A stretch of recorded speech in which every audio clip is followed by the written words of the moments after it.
15장 11절 12절 말씀은 뭐 여러분 많이 읽으셨고 많이 들으셨고 너무 잘 아시는, 그냥 한마디로 be humble, 겸손하세요 하는 예수님의 말씀이에요.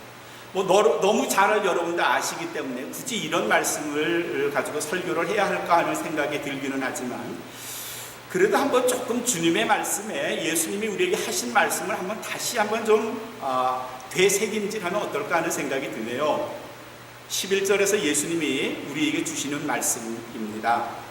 너희 중에 큰 자는 너희를 섬기는 자가 돼야 되고, 겸손하라 하신 말씀이네요. 그래서 우리 보통 겸손하면은 understand, 이해한다는 그 영어를 그대로 해서 상대방 밑에서 이렇게 있는 상태, 자기 자신을 낮추는 것, 그런 윤리적 개념으로 많이 이해를 하는데, 성경은 그거보다 조금은 달라요. 그렇게도 겸손해야 되겠지만, 오늘 말씀을 보면 너희 중에 큰 자는, 큰 자라는 말이 높은 자리에 있는 사람일 수도 있고요, 좀 부자일 수도 있고요, 힘과 명예, 권력을 가진 사람일 수도 있고요. 그런 사람들은 그냥 겸손하세요가 아니라 어떻게 해라?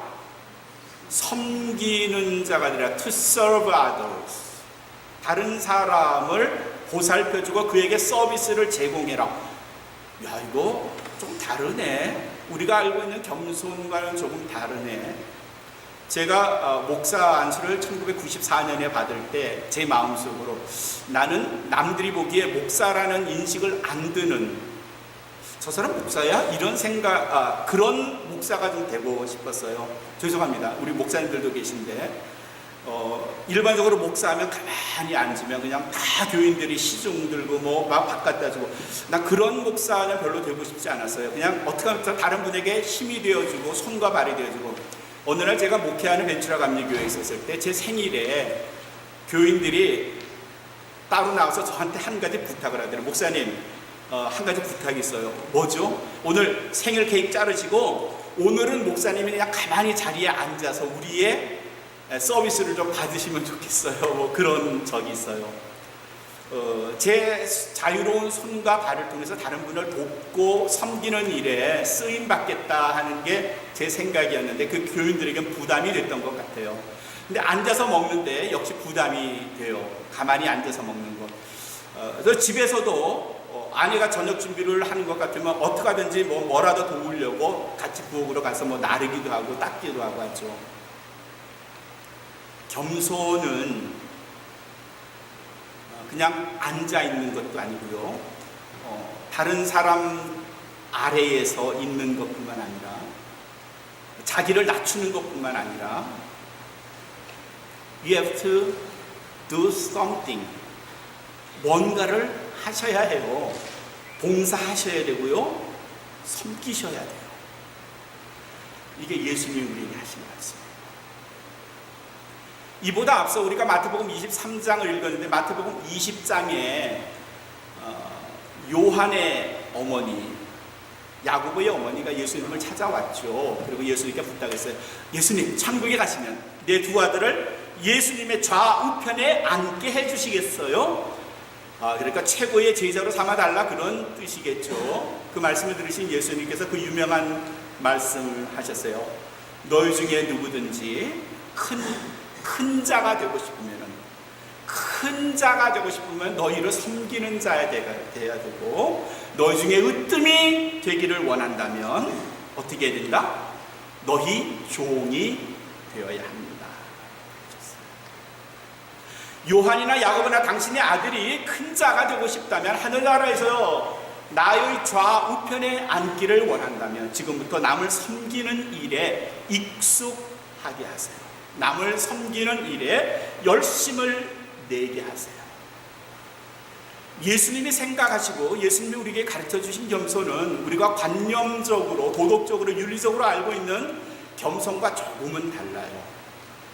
그 뭔가 하면 우리의 어떤 그냥 상태를 말하는 게 아니고 우리의 자세를 말해요. 보다 적극적인 자세, 다른 사람을 향해서, 사회를 향해서, 이웃을 향해서 적극적으로 나서는 상태를 말해요. 선한 사마리아 사람의 비유, 누가복음 10장에서 예수님이 가르쳐 주신 거 보면요, 제사장이나 레위 사람은 아픈 사람, 병든 사람을 보고 그 상태를 보고 그냥 지나갔어요. 관념적으로는 알아요. 제사장도 레위 사람도 겸손이 뭔지를 알고 사랑이 뭔지를 알아요. 그러나 사마리아 사람은 적극적으로 가서 도와줬어요. 겸손은 이런 상태, 적극적으로 무엇인가를 하는 것, to do something as service. 이게 겸손이죠. 빌립보서 2장 3절에 사도 바울이 가르쳐 주신 말씀이죠. 아무 일에든지 다툼과 허영으로 하지 말고. 그러니까 빌립보 교인들 중에도 좀 싸움이 있었던 것 같아요. 특별히 여성교회에서 좀 싸움이 있었던데, 아무 일에든지 다툼과 허영으로 하지 말고 오직 겸손한 마음으로, 그 다음 말씀이 중요해요. 각각 자기보다 남을 낮게 여겨라. 각각 자기보다 남을 낮게 여겨라. 우리 요 부분에 많이 걸려요.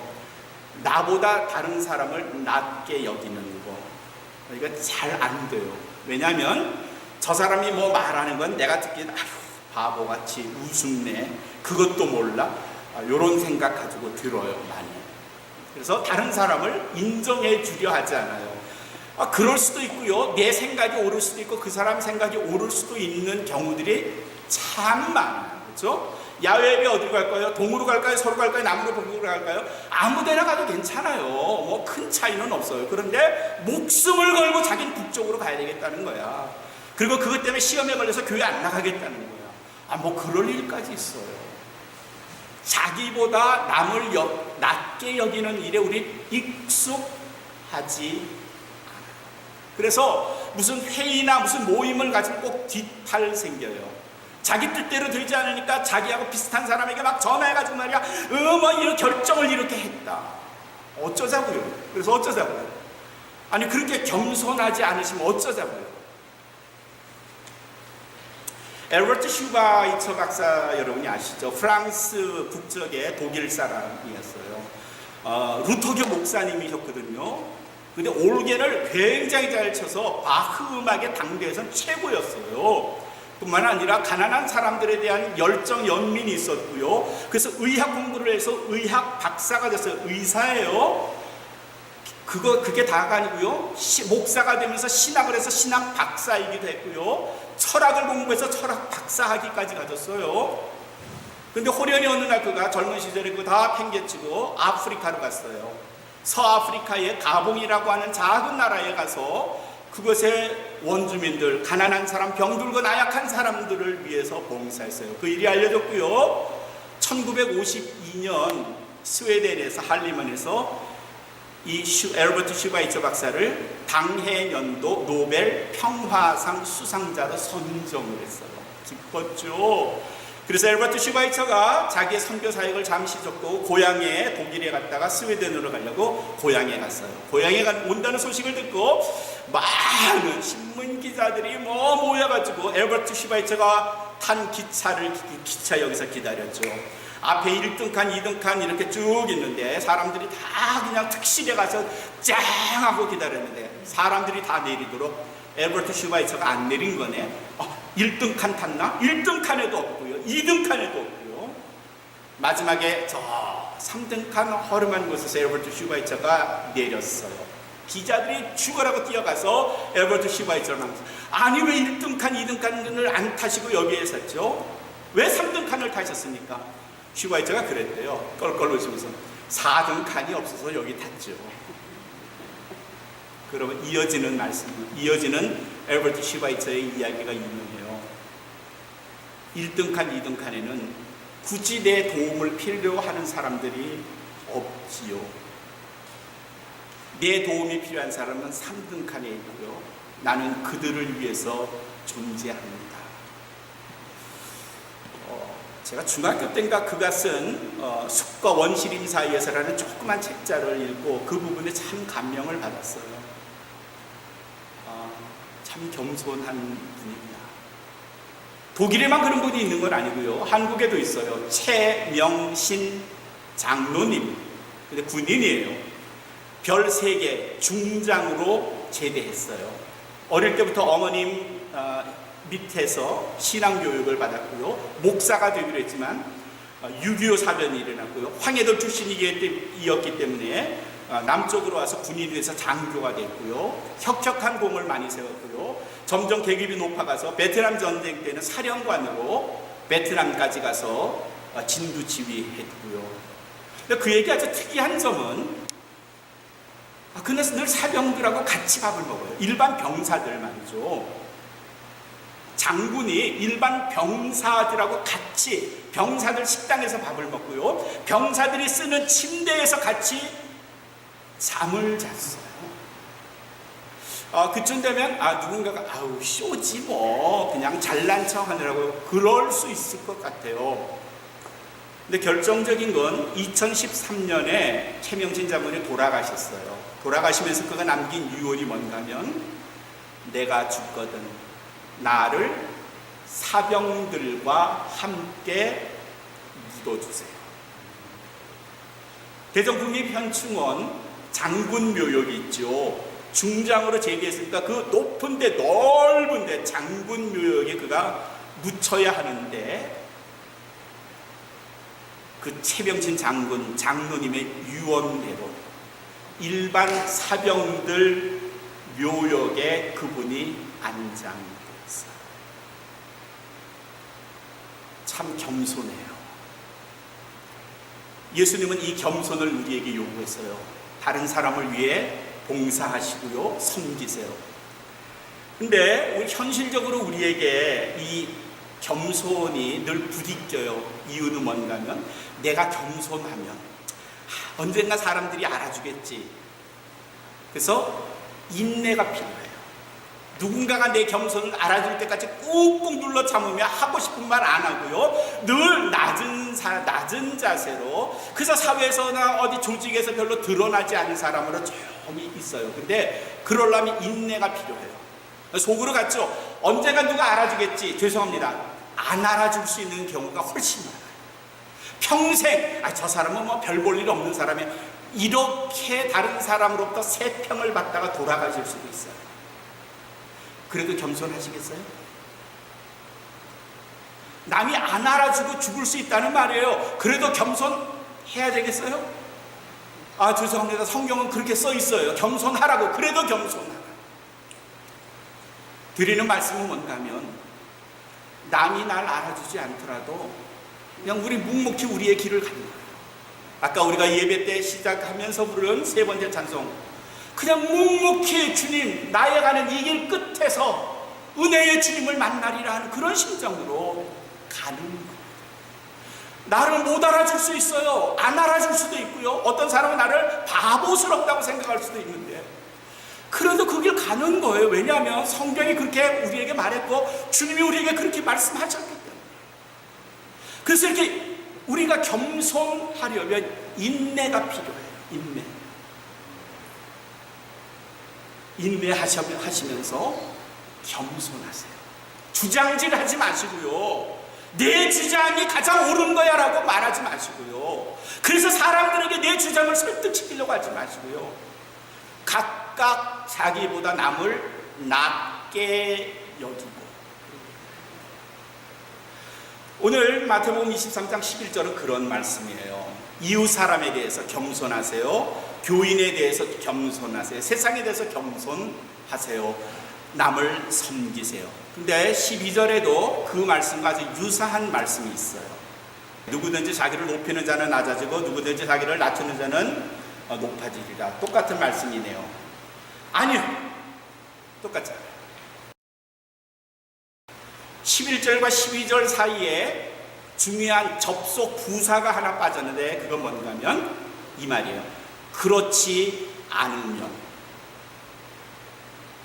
너희 중에 큰 자는 너희를 섬기는 자가 되어야 하리라. 그렇게 12절로 가죠. 근데 12절 시작하기 전에 어떤 말씀이 중간에 생략되는가 하면 그렇지 않으면 내가 주님이 높아지려고 하는 자를 낮춰버릴 거야. 그리고 인내하면서 평생 겸손하게 살았던 너희를 내가 높여줄 거야. 같아요, 달라요? 달라요. 11절처럼 살아라. 근데 인내가 필요하지, 힘들지 그렇게 살기. 세상 사람들은 너 안 알아주니까 어떨 때 존재감 없는 것 같고 마음이 아프고 슬프기도 하고 외롭기도 해. 그런데 그 걱정하지 마. 내가 너희를 높여줄 거야. 그러나 너희 교만한 자들아, 결코 낮아지려 하지 않는 자들아, 주장질 좋아하는 자들아, 너희가 겸손하지 않으면 내가 너희를 낮춰버릴 거야. 12절 말씀은요, 무서운 주님의 선언이에요. 내가 낮춰버릴 거야. 그러나 낮춰진 너희, 겸손한 너희는 내가 높여주지.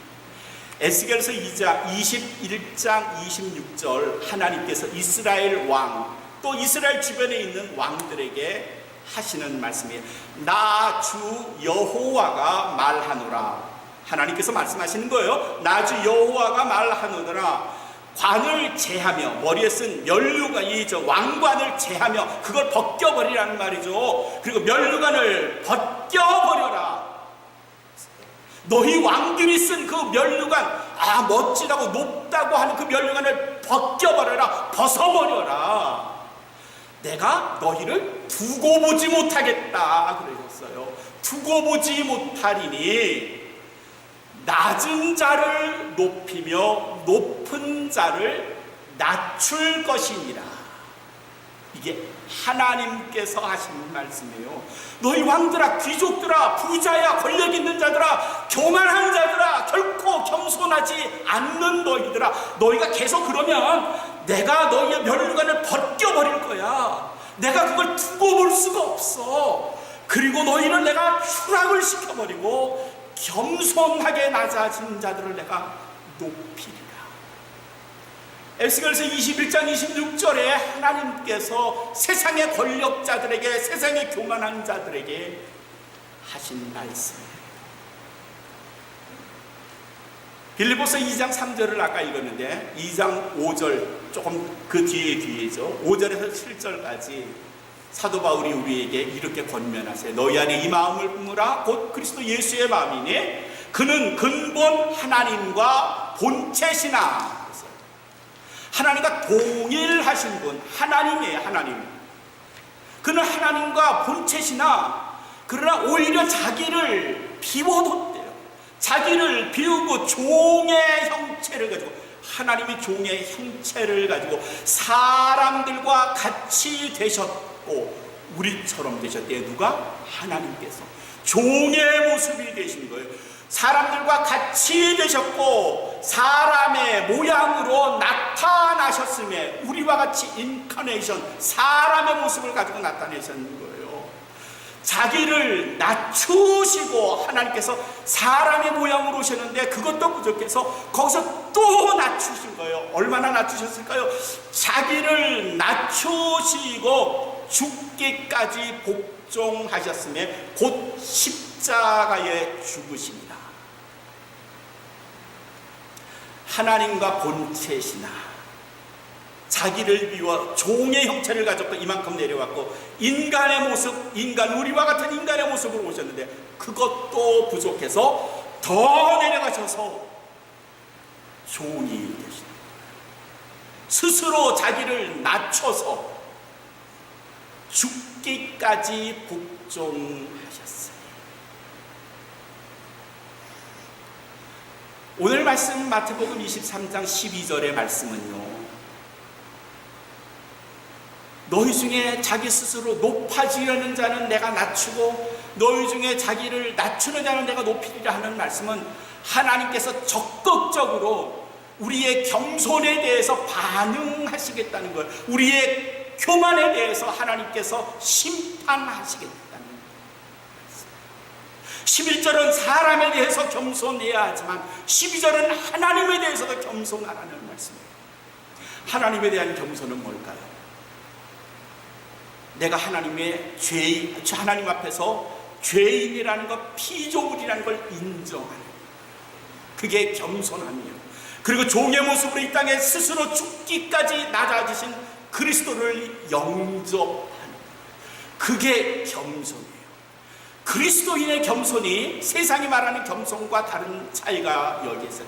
그래서 오늘 말씀에서 온 걸, 그리스도인들의 겸손이란 세상의 겸손과 같을까? 비슷하겠지, 유사하겠지, 이런 생각을 가졌지만 아니에요. 달라요. 11절쯤만으로 끝난다면 세상의 겸손과 그리스도인의 겸손은 같을 것 같아요. 그런데 그리스도인의 겸손은 거기서 한 단계 더 내려가야 돼요. 다른 사람에게 우리가 봉사하고 섬기기도 해야 되겠지만 한 단계 더 내려가서 그리스도를 영접해야 돼요. 그리스도를 향해서 예배를 드려야 돼요. 그게 겸손이에요. 그리스도인의 겸손은 더 내려가서 주님을 온전히 영접하는 데까지 내려가는 거예요.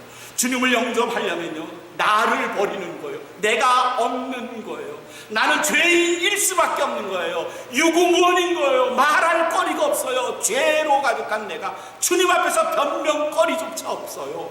그러니 함구할 수밖에요. 온전히 주님, 저는 죄인입니다 라는 것을 인정하고 주님을 받아들이는 것, 그게 겸손이에요. 영적 교만은 뭐예요? 별로 내가 주님 믿고 살지 않아도, 주의 은혜 없어도, 주님 나 보살펴 주지 않아도, 가스금 나 연봉이 얼만데, 내 집이 어딘데, 내가 어떤 차를 타고 다니는데, 내 은행 통장에 예금이 얼마 있는데, 영적 교만이고요. 하나님은 오늘 말씀을 통해서, 예수님은 오늘 말씀을 통해서 너희가 그렇게 높아지면 자기를 높이는 자는 내가 낮춰버리는 거야. 내가 너희를 저 바닥까지 겸손케 할 거야. 하나님이, 그리스도가 우리를 겸손케 하시면요, 그 겸손은 뭔가 하면 영원한 죽음이에요. 영원한 죽음이에요. 다른 말로 해볼까요? 종환아, 너 겸손 안 할래? 내가 널 겸손하게 만들면 넌 끝장나는 거야. 안 무서워요? 너 겸손 안 할래? 너 겸손한 사람 되고 싶지 않아? 내가 널 겸손해 시켜볼까? 넌 그럼 끝이야. 무서운 말씀이에요. 12절 말씀이 바로 그런 말씀이에요. 너희 중에 자신을 높이려고 한다면, 너희가 너 자신을 높이려고 한다면 내가 너희를 낮춰버릴 거야. 그러면 끝이야. 이제 가망이 없는 거야. 사랑하는 성도 여러분, 나의 자고함으로, 나의 교만으로 그리스도를 영접하지 못하고 겸손한 영적 모습을 갖지 않으면 그 결말은 하나님이 우리를 겸손케 하시는 거예요. 겸손케, 하나님이 우리를 강제로 겸손케 하시면 다시는 기회가 없어요. 끝이.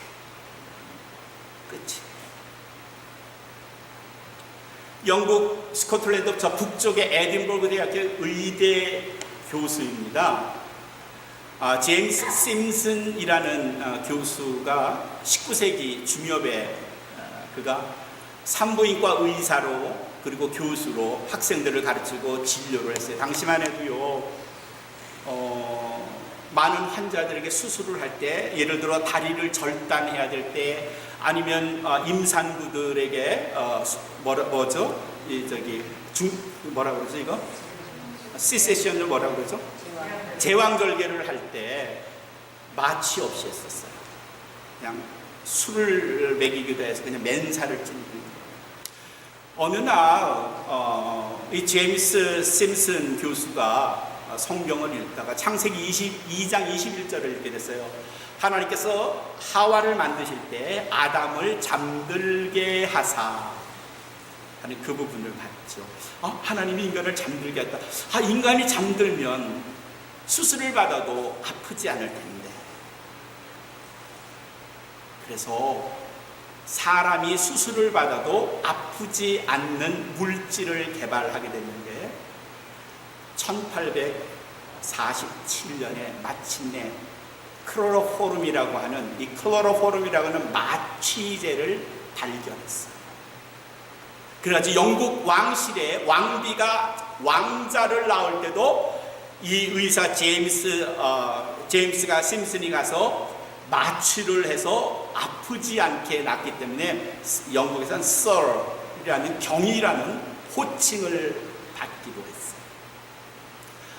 했어요. 제임스 심슨이 에딘버그 대학에서 은퇴를 할 때 은퇴 강연을 마지막으로 하고 학생들이 질문을 했어요. 교수님이 하신 업적이 대단한데 교수님이 일생에서 발견한 가장 위대한 것을 가르쳐 주시겠습니까? 그랬더니 제임스 심슨이 한참을 했더니 제가 내 일생에서 발견한 가장 위대한 두 가지. 그 학생들이 숨을 죽이면서 야, 그게 뭘까? The first is I am a sinner. 내가 죄인이라는 사실입니다. 내 평생 살면서 발견한 가장 위대한 것은 나는 죄인이라는 것입니다. 두 번째가 있는데 예수 그리스도께서 나의 구세주라는 것을 내가 발견한 것은 이 제임스 심슨이 의사로서 교수로서 인간으로서 살아온 가장 위대한 발견입니다.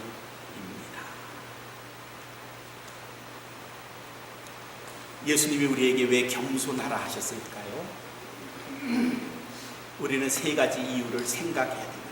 내가 겸손해야 되는 이유를 세 가지 기억하셔야 돼요. 첫째, 나는 하나님 앞에서 피조물이에요. 난 만들어진 자예요. 내 주인은 하나님이세요.